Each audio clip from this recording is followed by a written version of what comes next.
आज का important editorial discussion police reform से रिलेटेड है। देखो, रिसेंटली द हिंदू में एक आर्टिकल आया था, a case diary for Indian police. मतलब इंडियन पुलिस से क्या रिफॉर्म हो सकते हैं, क्या उसके लिए किया जा सकता है, इससे रिलेटेड। देखो, रिसेंटली क्या हुआ था, 3 डे कॉन्फ्रेंस हुई थी इंडियन पुलिस ऑफिसर्स की, ठीक है, जयपुर में।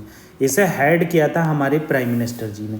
तो बहुत से चैलेंजेस को डिस्कस किया गया और कैसे पॉलिसी को फॉर्म किया जाए ताकि पुलिस को हॉलिस्टिकली डेमोक्रेटिकली बनाया जा सके। देखो, एक चीज़ आप अच्छे से जान लो, प्रीलिम्स में भी बहुत ज़्यादा इम्पॉर्टेंट है। पुलिस क्या है? एक स्टेट सब्जेक्ट है। हमारा 7th शेड्यूल है कॉन्स्टिट्यूशन ऑफ इंडिया का, उसके अंदर पुलिस स्टेट गवर्नमेंट के अंडर में आती है। तो स्टेट गवर्नमेंट के अंडर में आने से क्या है, हर स्टेट की पुलिस की अपनी ड्रेसिंग है, हर स्टेट की पुलिस की अपनी ही रूल है। तो different state have a different rule. तो ये क्या है, प्रॉब्लम क्रिएट करता है पुलिस रिफॉर्म में। देखो, सेंट्रल कोई एजेंसी होती है, मान लेते हैं CID है, मान लेते हैं हमारा CBI है, तो उसमें रिफॉर्म करना इजी है। सेंट्रल गवर्नमेंट चाहे तो उसके लिए एक एक्ट ला दे और एक्ट के थ्रू CBI को न्यू बना दे, बिल्कुल। तो ये सेंट्रल लेवल पर चीज़ें पार्लियामेंट के थ्रू आसान होती हैं। मगर प्रॉब्लम कहाँ इमर्ज होकर आती है? प्रॉब्लम देखने को मिलती है जब कोई भी चीज़ स्टेट लेवल पर डिसेंट्रलाइज वे में होती है। सेंट्रलाइजेशन के भी अपने नुकसान है। ज़्यादा सेंट्रलाइजेशन हो जाता है तो पावर सेंट्रल गवर्नमेंट अपने पास रख लेती है और उससे क्या होता है, बहुत सारी प्रॉब्लम देखने को मिलती हैं। बहुत सारी कमेटी बनाई गई, जैसे माली मत कमेटी बनाई गई, ठीक है। तो ये सब कमेटी बनाने के पीछे one of the main reason था कि कैसे हम पुलिस में रिफॉर्म ला सकें और स्टेट को हम इंडक्ट कर सकें, डायरेक्ट कर सकें कि आप पुलिस को ऐसे बनाइए कि वो पब्लिक में करप्शन ना करे, पब्लिक के वेलफेयर के लिए वर्क करे और ज़्यादा से ज़्यादा उनके स्टैंडर्ड ऑफ लिविंग को बढ़ाए। तो इस तरह की चीज़ें बताई गई। मगर आगे हम इसमें देखेंगे कि कैसे पुलिस के आगे चैलेंजेस हैं और क्यों पुलिस को इतना करप्ट कहा जाता है, क्या रीज़न है। देखो, पहले भी सुप्रीम कोर्ट ने कुछ रिकमेंडेशन दी थी, जिसमें से 7 डायरेक्टिव ये हमने टाइम्स ऑफ इंडिया से लिए हैं। जैसे 7 डायरेक्टिव्स में क्या आता है, कॉन्स्टिट्यूट ए स्टेट सिक्योरिटी कमीशन। मतलब हर स्टेट लेवल पर एक सिक्योरिटी कमीशन होना चाहिए जो देखे कि पुलिस में किस तरह से रिफॉर्म ला सकते हैं, पुलिस की सिक्योरिटी कैसे बढ़ा सकते हैं और कैसे इंफ्रास्ट्रक्चर को डेवलपमेंट कर सकते हैं। DGP जो डायरेक्टर जनरल ऑफ पुलिस होते हैं, उनका टेन्योर 2 साल होना चाहिए। मतलब इसे फिक्स किया जाना चाहिए। ये देखो क्या है, फिक्स करने के पीछे क्या रीज़न है। एक्चुअली क्या होता है, जो हायर अथॉरिटी होती है, हायर ऑफिसर्स होते हैं, वो पॉलिटिकल एग्जीक्यूटिव के साथ मिलकर अपने एक जगह विंग बना लेते हैं और उसकी वजह से क्या होता है, वो करप्शन देखने को मिलता है बहुत ज़्यादा। ये करप्शन को कम करने के लिए सुप्रीम कोर्ट ने गाइडलाइन दी कि DGP का जो शासन काल है वो 2 साल ही रखिए आप किसी जगह पर। अगर इससे ज़्यादा रखते हैं तो इससे क्या होता है, बहुत ज़्यादा करप्शन मिलता है देखने को और पॉलिटिकल और ये जो पुलिस है वो मिल जाती है, जिससे पॉलिटिकल प्रेशर भी देखने को मिलता है। जो DGP वगैरह और हायर अथॉरिटी पॉलिटिकल विल पर काम नहीं करते हैं, उनके द्वारा वो क्या किया जाता है, उन पुलिस अधिकारियों को एक्सप्लॉइटेशन कर दिया जाता है, ट्रांसफ़र कर दिया जाता है। तो सुप्रीम कोर्ट ने ये कहा कि आप उसका टेन्योर फिक्स कर दो, ठीक है। 2 ईयर टर्म ऑफ SP और SHO। जो SP होते हैं डिस्ट्रिक्ट लेवल पर, आप देखते हैं सुप्रिटेंडेंट ऑफ पुलिस किसी डिस्ट्रिक्ट में होते हैं, तो उनका भी टेन्योर 2 ईयर रखने को कहा गया। क्यों रखने को कहा गया? ताकि वो हॉलिस्टिकली जनता से मिल सकें 2 साल के अंदर और उनके लिए जो रिफॉर्म लाने हैं वो उनके द्वारा रिफॉर्म लाए जा सकें। तो इस तरह की बातें की गई SP के लिए और SHO के लिए। और अगर ज़्यादा ईयर का टेन्योर रहता है, 2 साल से ज़्यादा का, तो क्या होते हैं, SP और ये सब क्या होते हैं, करप्ट हो जाते हैं। सारों को नहीं कह सकते, मगर पॉलिटिकल रीजन की वजह से करप्ट हो जाते हैं। क्या रीज़न होता है, पूरा शासन व्यवस्था जान लेते हैं। शासन व्यवस्था जब जान लेते हैं तो उससे क्या होता है, बहुत ज़्यादा करप्शन देखने को मिलता है और अदर एक्टिविटी में लेजीनेस देखने को मिलता है। देखो, पुलिस का एक इम्पॉर्टेंट रोल है कि शासन को बनाए रखना, एक ऐसा सुविधाएं बनाए रखना कि लोगों को दिक्कत ना हो। मगर जो करप्शन देखने को मिलता है वो one of the important reason है कि पुलिस में रिफॉर्म नहीं आ रहे। मगर सारे पुलिस वाले ऐसे नहीं होते हैं, बहुत सारे आप जगहों पर देखेंगे पुलिस बहुत अच्छे काम कर रही है, उसको सराहा जा रहा है। जैसे तेलंगाना में बहुत सारे पुलिस ऑफिसर्स आगे आते हैं करप्शन को रिमूव करने के लिए, आर्टिफिशियल इंटेलिजेंस का यूज़ कर रहे हैं, इस तरह के वर्क किए जाते हैं। सेपरेट इन्वेस्टिगेशन एजेंसी होना चाहिए। देखो पुलिस को क्या है, कुछ स्टेट में इन्वेस्टिगेशन के लिए अथॉरिटी नहीं मिलती है, तो मतलब क्या है, और कुछ स्टेट में पुलिस ही इन्वेस्टिगेट करती है। तो इसमें क्या होता है, एक चांस रहता है कि पुलिस क्या है उसका मिसयूज़ कर सके इन्वेस्टिगेशन का। तो कहना चाह रहे हैं कि सेपरेट इन्वेस्टिगेशन विंग बनाओ पुलिस से अलग, ताकि वो इन्वेस्टिगेशन इम्पार्शियल वे में कर सके। पुलिस स्टेबलाइजमेंट बोर्ड, एक बोर्ड बनाया जाना चाहिए ताकि वो डिफरेंट पॉलिसी पे डिस्कस करे, डिफरेंट मैटर्स पे डिस्कस करे। उस बोर्ड में सभी तरह के मेंबर हों, पब्लिक के मेंबर हों और हमारे पॉलिटिकल मेंबर हों, ताकि वो सजेस्ट करें कि पुलिस को कैसे अच्छा बनाया जा सकता है। ठीक है, पुलिस कंप्लेंट अथॉरिटी होना चाहिए। देखो बहुत इंपॉर्टेंट पॉइंट है, आप देखते होंगे किसी पुलिस के ऑफिसर के खिलाफ चार्जेस हैं तो पुलिस स्टेशन में ही आपको केस दर्ज कराना पड़ता है। अजीब सा हंसने वाली बात है कि मतलब कोई पुलिस वाले ने किसी लड़की को छेड़ दिया तो केस जो है पुलिस वाले के ही पास जाएगा। तो इससे क्या होगा कि डिपार्टमेंट पर आंच ना आ सके तो उस पुलिस वाले को छोड़ दिया जाता है। तो इस तरह की चीज़ें देखने को मिलती हैं स्टेट और डिस्ट्रिक्ट लेवल पर। तो इस चीज़ों को ख़त्म करने के लिए हम क्या कर सकते हैं कि एक अलग कंप्लेंट अथॉरिटी बनाएं कि वो इंडिपेंडेंट होना चाहिए पुलिस से और वो बिल्कुल इंडिपेंडेंटली वर्क करे विमेन के एम्पावरमेंट में, और जो पुलिस ने क्राइम किए हैं उस पर इन्वेस्टिगेट करे। तो ये बहुत अच्छा पॉइंट है, ये आपको पता होना चाहिए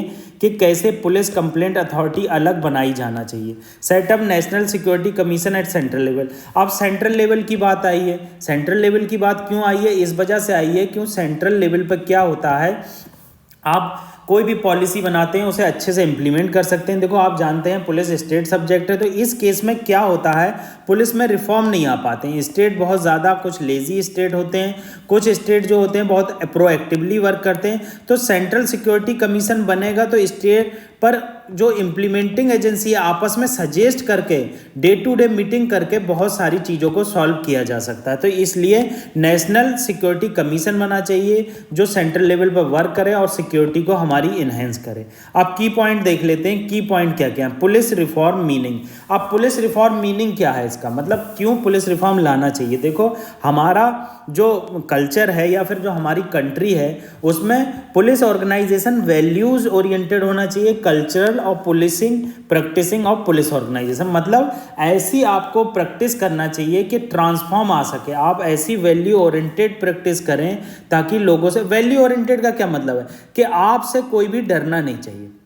वैल्यू आपकी इस तरह की होना चाहिए कि कंप्लेन करने कोई आदमी आए तो उसको डर नहीं लगना चाहिए और आप उसके कंप्लेन करने की प्रोसेस को एक्सप्लॉइट ना करें। क्या होता है, पॉलिटिकल पार्टी के प्रेशर में आकर पुलिस बहुत सारे लोगों की कंप्लेन नोट नहीं करती है। तो यहाँ पर राइटर ये कहना चाह रहे हैं कि आप वैल्यू ओरिएंटेड पुलिसिंग करिए, कल्चर से मिंगल होइए और प्रैक्टिस करिए ऐसी चीज़ों को जिससे हमारी सोसाइटी में कोहेसिवनेस आए। ठीक है, अब क्या बात कही गई है, पुलिस को परफॉर्म करना चाहिए उनकी ड्यूटी को डेमोक्रेटिकली, ह्यूमन राइट और रूल ऑफ लॉ। अब ये बातें इसलिए कही गई हैं क्योंकि सम स्टेट में देखा जाता है पुलिस अपनी मनमानी करती है, डेमोक्रेटिक वैल्यू कोई नहीं होती। वो पुलिस ने कह दिया कंप्लेन नोट नहीं करना तो नहीं करना कोई अथॉरिटी नहीं है उन्हें देख चेक करने वाली। तो पुलिस की जो डेमोक्रेटिक वैल्यू पे वर्क करना चाहिए, पब्लिक को इन्वॉल्व करना चाहिए, अच्छे से अच्छे लोगों के साथ मिलकर हमें वर्क करना चाहिए और ह्यूमन राइट पर ध्यान देना चाहिए। अक्सर आपने देखा होगा बहुत सारी विमेन का ह्यूमन राइट का उल्लंघन होता है, लेबर का एक्सप्लॉइटेशन होता है, बच्चों को चाइल्ड मैरिज होती है। इन सब चीज़ों को पुलिस पर ध्यान देना चाहिए। अगर ये सब चीज़ पुलिस नहीं ध्यान देती है तो लोगों का विश्वास पुलिस से ख़त्म हो जाता है, जिससे क्या है अराजकता आ सकती है। लोग अपनी पंचायत बना सकते हैं, लोग अपने हिसाब से चीज़ों को चला सकते हैं। रूल ऑफ लॉ को इम्प्लीमेंट करना चाहिए, जो लॉ दिए गए हैं उसी पर वर्क करना चाहिए। Improve how to police interact. It also improve and with part of the security sector. मतलब यही चीज़ बताई गई है कैसे पार्लियामेंट्री सपोर्ट के थ्रू, पॉलिटिकल सपोर्ट के थ्रू, स्टेट लेवल पर लेजिस्लेशन के थ्रू पुलिस जो है अपने आप को इम्प्रूव कर सकती है। अब ये हमने डिस्कस कर लिया, पुलिस 7 शेड्यूल में आती है और ये एक स्टेट सब्जेक्ट है। डिफरेंट कमेटी और कमीशन देख लो, ये बहुत इंपॉर्टेंट है, आपको प्रीलिम्स के लिए ज़रूर पता होना चाहिए और मेंस में तो आप डाल सकते हैं। देखो नेशनल पुलिस कमीशन बनाया गया था 1977 टू 81 में, ठीक है। फिर रिवेरो कमेटी 1998 में रिवेरो कमेटी आया, ठीक है, ये याद रखना, रिवेरो कमेटी इंपॉर्टेंट है। पद्मनाभ भैया कमेटी आया 2000 में, और मालीमत कमेटी का तो आज भी एग्जाम्पल दिया जाता है कि किस तरह से मालीमत कमेटी की रिकमेंडेशन को हम इम्प्लीमेंट कर सकते हैं। ये रिवेरो कमेटी और मालीमत कमेटी तो ज़रूर याद रखना। फिर पद्मनाभ भैया, ठीक है।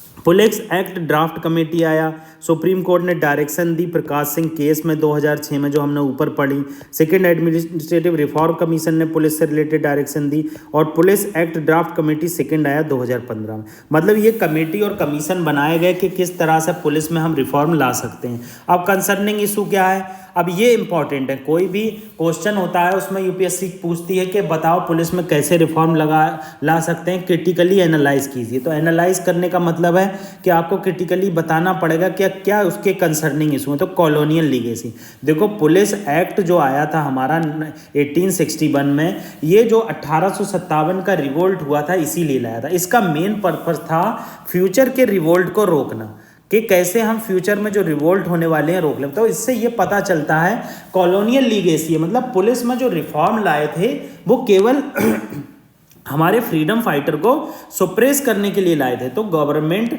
मतलब ऑथर ये कहना चाह रहा है कि आप इस तरह से रिफॉर्म लाइए कि कॉलोनियल लीगेसी ख़त्म हो सके, और ज़्यादा से ज़्यादा क्या है, पुलिस जो है पब्लिक ओरिएंटेड हो, वेलफेयर ओरिएंटेड हो, लोगों के साथ मिलकर काम करे, ठीक है। Always comply with those in power, मतलब क्या है, जब उससे पहले क्या होता था, हमारी आज़ादी से पहले जो लोग पावर में होते थे उन्हीं के लिए काम करती थी पुलिस। तो इसीलिए इसमें बताया गया है कि पुलिस को ऐसा होना चाहिए, इम्पार्शियल वे में वर्क करना चाहिए। आगे क्या पॉइंट बताया गया, accountability to the political executive और ऑपरेशनल फ्रीडम। अब क्या है, प्रॉब्लम आती है, वर्सेस क्यों लिखा हुआ। अब आप कोई ऑपरेशन करने चले, आप किसी डिस्ट्रिक्ट में बहुत बड़े क्रिमिनल को पकड़ लिया आपने, अब उस क्रिमिनल को पकड़ने के बाद आपने उसे जेल में डाल दिया। आपके ऊपर सीएम लेवल से या पॉलिटिकल ऊपर लेवल से प्रेशर आया कि आपको जो है इसको छोड़ना है, क्योंकि इसने हमारे लिए बहुत सारे वर्क किए हैं। अब ये पॉलिटिकल एग्जीक्यूटिव का जो प्रेशर आया, इससे ऑपरेशनल फ्रीडम डाउन हो गया। देखो पॉलिटिकल कंट्रोल हो गया, political executive unduly influence police personal, अब पुलिस पर्सनल को इन्फ्लुएंस कर दिया। अब जब ये क्रिमिनल छूट जाएगा तो ऑब्वियस सी बात है इस डिस्ट्रिक्ट लेवल पर करप्शन बढ़ेगा, लोगों के अंदर भय बढ़ेगा। तो इस चीज़ को दूर करना चाहिए, मतलब ये one of the important challenge है। साइकोलॉजिकल प्रेशर, अब आप जानते हैं बहुत सारे स्टेट लेवल पर पे स्केल बढ़ाया गया है, प्रमोशन किया जाता है, मगर आज भी साइकोलॉजिकल प्रेशर पुलिस पर बहुत रहता है। देखो ये साइकोलॉजिकल प्रेशर का सबसे इंपॉर्टेंट चीज़ होता है लीव ना मिलना। पुलिस को कभी भी कहीं भी ड्यूटी करना पड़ सकती है, अपने कल्चरल फेस्टिवल में वो पार्टिसिपेट नहीं कर सकता, फैमिली को टाइम नहीं दे सकता, और दूसरे अदर रीज़न होते हैं प्रमोशन से रिलेटेड, और पॉलिटिकल प्रेशर तो सबसे मेजर इंपॉर्टेंट रीज़न होता है। अदर वर्बली एब्यूज़, क्या होता है, हायर अथॉरिटी के द्वारा छोटे ऑफिसर को वर्बली अब्यूज़ किया जाता है, कि प्रेशर दिया जाता है, आपने ये काम अब तक क्यों नहीं किया, मेरे ऊपर भी प्रेशर है, आप अपना काम कीजिए, अगर आप अपना काम नहीं करेंगे तो मैं कैसे सर को जवाब दूंगा आईजी लेवल पर। तो इस तरह की कंडीशन हमें देखने को मिलती हैं। Non harmonious work environment, harmonious work environment ही नहीं है, लोग एक दूसरे से लड़ रहे हैं, मतलब हायर अथॉरिटी आने से क्या है, लोअर अथॉरिटी डर गई है, ठीक है। इस तरह की चीज़ें देखने को मिलती है। आप देखेंगे क्या होगा, किसी भी डिपार्टमेंट में जाएंगे तो हायर अथॉरिटी क्या करती है, लोअर अथॉरिटी से सारे काम करा लेती है। तो एक्सट्रीम प्रेशर होने से की वजह से साइकोलॉजिकल बर्डन बढ़ता है। अब जो साइकोलॉजिकल बर्डन बढ़ेगा तो सुसाइड रेट भी बढ़ता है। पब्लिक परसेप्शन, आप जानते ही हैं हमारे इंडिया में कितना अनसेटिस्फैक्ट्री पब्लिक परसेप्शन है पुलिस के लिए। तो सेकेंड ARC ने क्या कहा था कि करप्शन को, इनएफिशिएंट और पॉलिटिकल पार्टीशन और अनरिस्पॉन्सिवनेस को ख़त्म करना चाहिए पुलिस को, और पब्लिक के सपोर्ट सपोर्ट में काम करना चाहिए। ये हम देखो कोई भी पॉइंट जब हम आंसर में लिखते हैं तो पॉइंट वाइज जैसे लिख रहे हैं, मान लो पब्लिक परसेप्शन, आपने ये लिख दिया कि पब्लिक परसेप्शन ये है, करप्शन को रिमूव करना चाहिए, इनएफिशिएंट और पॉलिटिकल पार्टीशन को खत्म करना चाहिए, मगर इतने अच्छे नंबर नहीं मिलेंगे अगर आप ये डाल देंगे सेकेंड ARC रिपोर्ट ने ऐसा बोला। तो राइटर को मतलब आंसर चेक करने वाले को लगेगा इसने बंदे ने अच्छे से पढ़ा है, ठीक है। अब ये क्या है, ये चीज़ बताई गई है lower rank of the police officer dealing with citizen, मतलब यही चीज़ बताई गई है कि कैसे उनको अच्छे से पुलिस कंप्लेन को चेक किया जाए, लोअर अथॉरिटी के द्वारा अच्छे से सेटिस्फैक्ट्री रिस्पांस दिया जाए पब्लिक को, यही चीज़ यहाँ पर बताई गई। Overburden forces one of the important. अब क्या है, यूनाइटेड नेशन ने कहा है पर लाख पर 222 पुलिस पर्सनल होना चाहिए, मगर हमारे इंडिया में 2016 के हिसाब से क्या है, एक्चुअल स्ट्रेंथ 123 पुलिस पर्सनल है, ठीक है। सैंक्शन पुलिस स्ट्रेंथ क्या है, 181, मतलब यूनाइटेड नेशन के हिसाब से भी हमारे यहाँ बहुत कम है, मगर और जो रियल में देखा जाए, एक्चुअल स्ट्रेंथ देखी जाए वो 137, ये मतलब पर लाख 137 पुलिस पर्सनल है। तो ये जो हायर वैकेंसी है इसको फिलअप किया जाना चाहिए, ये one of the important challenge है, ठीक है। सबसे ज़्यादा जो कंट्रीब्यूट करता है वो कांस्टेबल कंट्रीब्यूट करते हैं, 86% जो स्टेट पुलिस लेवल फोर्स होती है उसमें कांस्टेबल होते हैं, और इन कांस्टेबल में देखने को मिलता है इनका जो है प्रॉपर हाइजीनिक प्रोसेस नहीं होती है, कम वेजेस होते हैं, तो इस तरह की चीज़ें देखने को मिलेंगी। इंफ्रास्ट्रक्चर इशू आपको पता ही है, कम्युनिकेशन डिवाइसेस नहीं है, ड्रोन टेक्नोलॉजी नहीं है, मॉडर्न वेपन नहीं है। कैग ने भी 2016 की रिपोर्ट में कहा था कि वेपन की शॉर्टेज है स्टेट पुलिस लेवल पर, ठीक है। राजस्थान और वेस्ट बंगाल में तक तो ये तक देखा गया है 75 एंड 71 रिस्पेक्टिवली विदाउट वेपन नहीं है, मतलब 100 में से 70 वेपन इनके पास नहीं है, 30 ही वेपन है, ठीक है। Bureau of police research and development ने क्या कहा, need 30.5% deficiency in stock require vehicle with the state forces, मतलब bureau of police research and development ये कह रही है जो व्हीकल की ज़रूरत होती है व्हीकल की भी कमी है। अब साहब सजेशन देख लीजिए, मॉडर्नाइज ऑफ पुलिस फोर्सेज, आप मॉडर्नाइजेशन करिए पुलिस फोर्सेज का, उन्हें मॉडर्न वेपन प्रोवाइड करिए, मॉडर्न टेक्निक प्रोवाइड करिए ताकि वो लोगों से इंगेज हो सके, ड्रोन टेक्नोलॉजी प्रोवाइड करिए, सर्विलेंस सिस्टम मजबूत करिए ताकि वो चीज़ों को अच्छे से यूटिलाइज कर सकें, और फाइनेंशियली साउंड पॉलिसी बनाई जाना चाहिए, ठीक है। प्रोक्रूटमेंट ऑफ मॉडर्न वेपन, यही बात बताएगा। Mobility of police forces, mobility, अब मोबिलिटी कैसे पुलिस फोर्सेस की बढ़ेगी, भाई आप ट्रांसपोर्ट फैसिलिटी अच्छी प्रोवाइड करोगे, आप अच्छे से उन लोगों को मिलने दोगे, आप क्या है उनके लिए टेक्नोलॉजी प्रोवाइड करोगे, तभी तो मोबिलिटी बढ़ेगी, ठीक है। लॉजिस्टिक चैलेंजेस को कम किया जाना चाहिए, वायरलेस सिस्टम दिए जाना चाहिए, नेशनल सैटेलाइट नेटवर्क, एक नेटवर्क बनाना चाहिए सैटेलाइट का जल्द से जल्द वो, ताकि टैकल कर सके सिचुएशन को। नीड फॉर पॉलिटिकल, अब क्या है, प्रकाश सिंह केस में सुप्रीम कोर्ट ने कहा कि ये 7 डायरेक्टिव जो ऊपर हमने पढ़े इनको इम्प्लीमेंट करने के लिए पॉलिटिकल विल की ज़रूरत है, अगर पॉलिटिकल विल ही नहीं होगी तो ये चीज़ सक्सेसफुल नहीं हो पाएगी। क्रिमिनल जस्टिस सिस्टम, देखो अभी हमारे होम मिनिस्टर साहब ने हमारे क्रिमिनल जस्टिस सिस्टम को रीनेम कर दिया। बहुत सारे अपोजिशन पार्टी का ये कहना है आपके द्वारा क्या किया गया है, बस CRPC और IPC को रीनेम कर दिया गया है, अंदर के प्रोविज़न वही ब्रिटिश टाइम के हैं। तो ये कहना चाहता है अपोजिशन कि आप ऐसी पॉलिसी बनाइए कि जो इको फ्रेंडली हो, मतलब वो लोगों के फ्रेंड्स बन सकें। आप पॉलिसी ऐसी डेवलप कीजिए जिसमें फाइनेंस साउंड हो, साउंड फाइनेंस हो, मतलब फाइनेंस प्रोवाइड किया जा सके। आप ऐसी पॉलिसी बनाइए ताकि टेक्नोलॉजी जो है स्टेट लेवल को दी जा सके। आगे क्या बताया गया है, need to reform criminal justice, Menon and Malimath committee can be implemented, मतलब जो मालीवत और मेनन कमेटी थी पुलिस से रिलेटेड उसकी रिकमेंडेशन को इम्प्लीमेंट करना चाहिए। सम की रिकमेंडेशन क्या दी थी, creation of fund to compensate victim, जो विक्टिम होता है अक्सर आप विक्टिम को देखते होंगे कोई भी कंपनसेशन नहीं दिया जाता, जैसे मान लो किसी ने किसी की चैन खींच ली तो पुलिस के द्वारा उसमें कुछ नहीं दिया जाता। तो पुलिस को क्या करना चाहिए, कल्प्रिट को प्रेशर करके उससे जो पैसा इकट्ठा हो उससे एक फंड बनाया जाना चाहिए, और जो विक्टिम हो जैसे रेप विक्टिम होगा उनके लिए पैसा देना चाहिए। सेपरेट अथॉरिटी बनाना चाहिए नेशनल लेवल पर क्राइम को टैकल करने के लिए, ठीक है। और इंटायर क्रिमिनल प्रोसीजर को चेंज करने की ज़रूरत है, रिवैम्प करने की ज़रूरत है। ये सब इंपॉर्टेंट पॉइंट पुलिस रिफॉर्म से रिलेटेड हमने डिस्कस किए। आप हमारे चैनल को प्लीज़ लाइक ज़रूर कर दीजिए। Thank you very much.